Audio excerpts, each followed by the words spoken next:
Lior, I'm 23 years old from Cholon, and I was in the Nova Festival. It began in Friday evening. We went to the party around 12 o'clock, and we went and we started to build up our whole settings there, the tent and everything. And then went and danced. We danced until something like 4 p.m. At 4, we went to sleep for an hour or two. And when we woke up at sunrise, we went to the toilet to take a leak. And then all of a sudden, we saw all the explosions in the skies. Like it was something that we used to see because we all come from this. We all come from this, we grew up in this with the missiles and with the alarms and with all the anxiety. So nobody was this stressed up. Everybody saw it and was like kind of chilled. We knew how to act in this situation. Go find a shelter and put your hand on the head. But I started to realize that something more is happening when I saw the amount of bombs. It wasn't like a regular. It was all the skies was filled with explosions.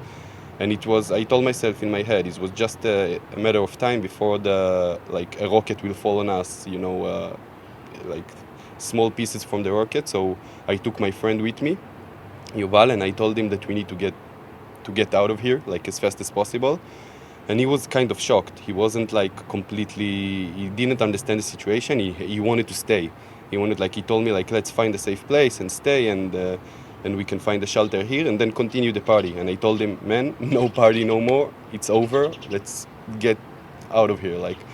And then we took our stuff and we managed to go from the party pretty fast. And then we took the car and we were on the road between Reim and Be'eri, where were two kibbutz that the Hamas has taken over. And we started to drive through one side to Reim, or it was Be'eri, I can't remember so much, so sorry about this. And then in the middle of the way, we understood that we heard a lot of shootings and bombs, and it was like really a war scene. And we decided to do a U-turn because of the navigation app. They told us to do U-turn, and we did a U-turn. And we started to go to the other direction. And then, I don't know how, but my friend just decided to stop the car. And he told me, let's go into a small shelter in the middle of the street. It's an open shelter. It's especially for bombs, not for terrorists. And we stopped.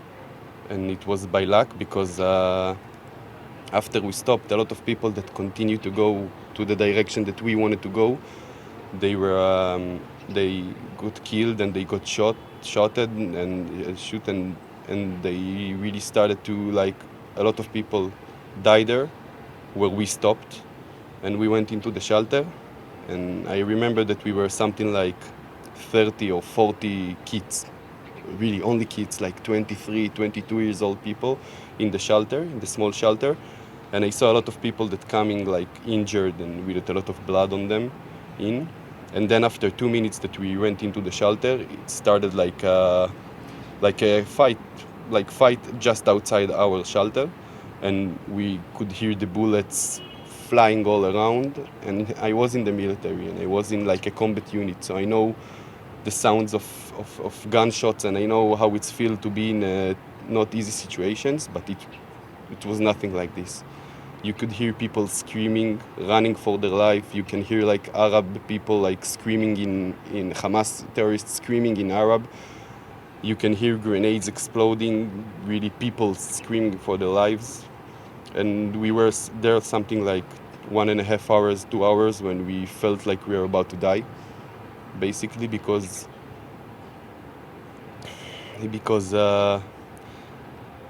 nobody was there, not from the military, not from the police. We didn't have anybody with weapon on them. We just sat there and waited for somebody to come and kill us. So we stayed there, and just like Call of Duty, it was outside. Bombs everywhere and shootings. And after something like 2 hours, we saw a soldier, an Israeli soldier, with a lot of blood all over him. And he told us we wanted to go out because it was silent. And he told us, go in, don't go out.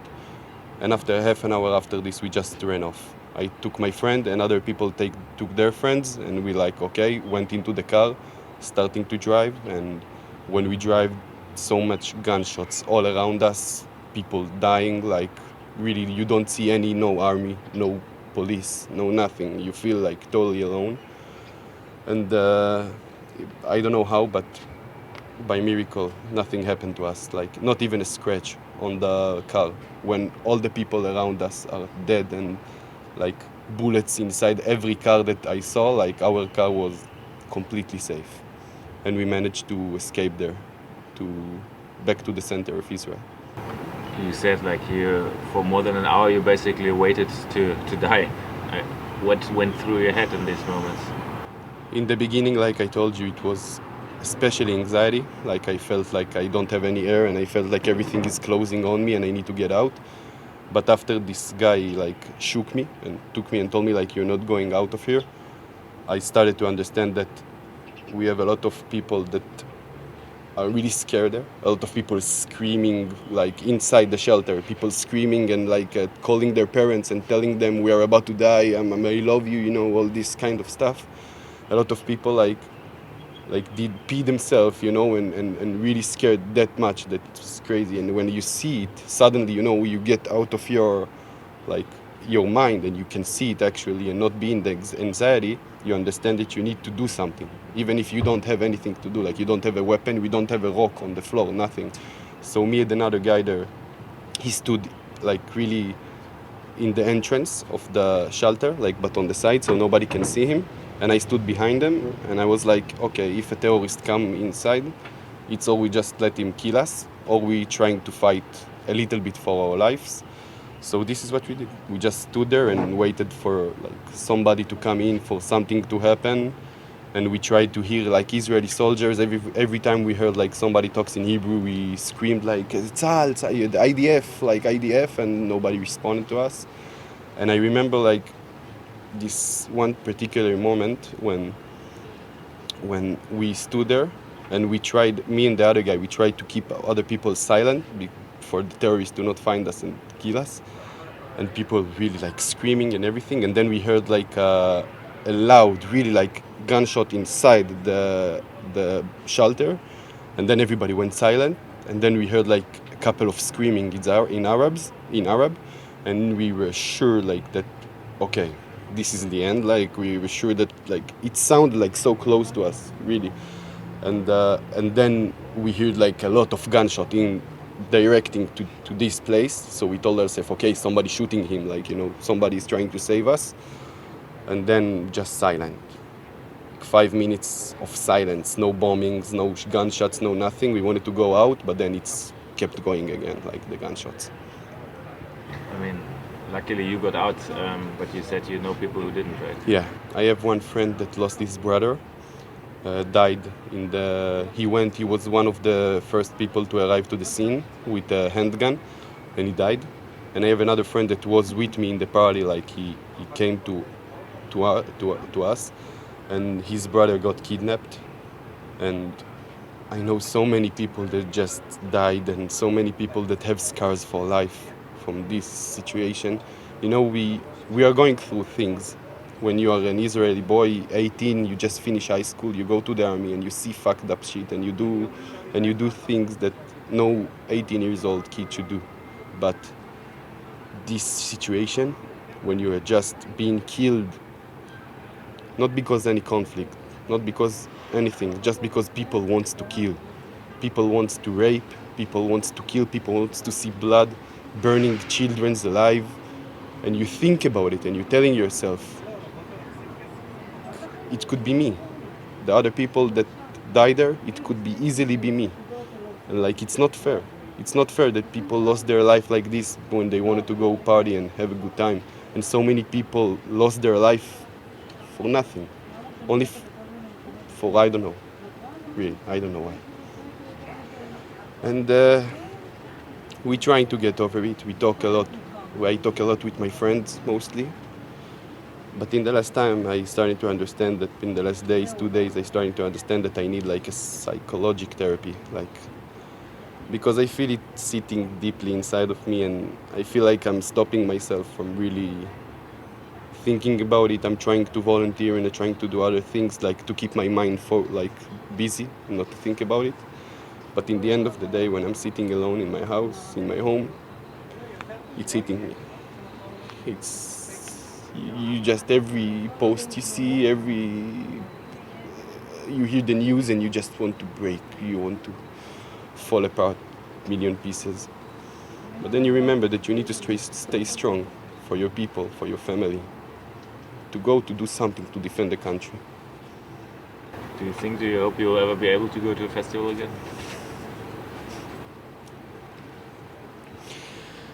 I will be able to go to a festival, but I don't know if I will be able to go back to this place ever in my life. And I think it will take more time to trust life again. I don't know how to say it, but to really be comfortable outside and to go to have a party in an open mind without remembering all these horrible things that happened. Like, I can't see myself right now going to a party and dancing and feeling like everything is okay, because everything is not okay. Everything is fucked up. And we are just kids. I'm 23 years old. I'm no older from any other guy that's like starting college right now, doing a degree, starting his life. We just need to keep moving forward.